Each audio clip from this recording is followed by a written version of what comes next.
people all the time say that credit cards are the devil, and that could be the furthest from the truth. Credit cards are not the devil. Living on credit cards are the devil. Charging them excessively is the devil, and not paying the debt back is the devil, right? Though that's what the devil is. Now, credit cards can help you more than hinder you. The way that you can have it hinder you is by paying them late and maxing them out.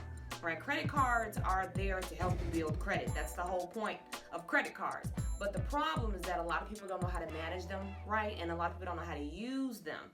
So credit cards is all about keeping your balances low and relative to the actual credit limit. So let's say you have a credit card that has a $1,000 limit on it, right? And you charge it up to $800.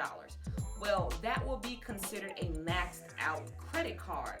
The rule of thumb is to keep your balances on your credit cards as low as possible. If you're going to have them revolve month to month to month, the rule of thumb is to keep the balance as low as you possibly can. So if you can keep the balance between, I would say 10 to 20%, then that will be great. So if you have a credit card that has a $1,000 credit limit, keep the balance at least $200 to $300 revolving. So if you can keep the revolving balance as low as possible, then what you'll notice is your credit score is going to be high. If you start to max it out, then you'll start to notice your credit score to decrease. So that's pretty much the relationship that credit cards have with your credit score. Now, credit cards also have a 30% weight on your credit score. So just like payment history is 35%, your credit cards and your available credit counts as 30% of your credit score. So just in between your available credit and then the payment history associated with those accounts, that's 65% right there. So if you're maxing out your credit cards and paying your bills late, it's pretty much the reason why your score will be low. If you don't have any established credit, however, that's another reason why your score will be low also, because no credit is about as bad as having bad credit, right? Because a lender or a creditor won't really know how you manage money or how you manage other people's money if you've never had credit before. So credit cards are not the devil. Credit cards are your friend. All you need to know is how to use them.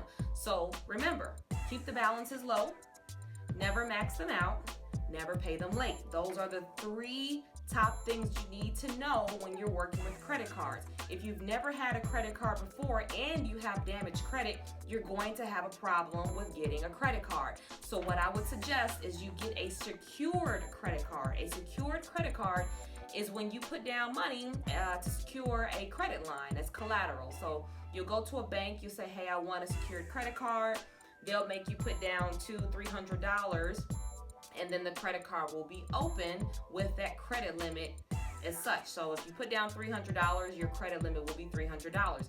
As you use the card responsibly, as you pay it off, they'll eventually give you your money back, and then you'll be able to keep the credit card and it'll turn into an unsecured credit card, and then in most cases they'll even increase the credit limit.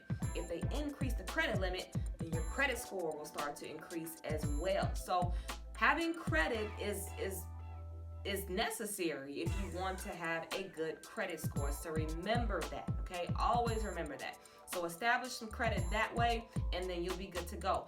A good way to start is to get some retail credit cards and then move into major credit cards.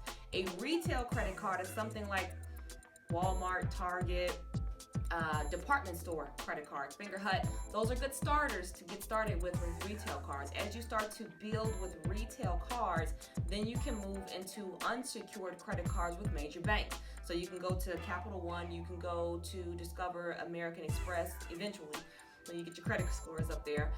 And then as you start to use your credit responsibly, then more credit card companies will be happy to give you more. But just remember, don't overload yourself, because the more credit cards you have, the more money you spend on them, the more those minimum payments are going to start to add up.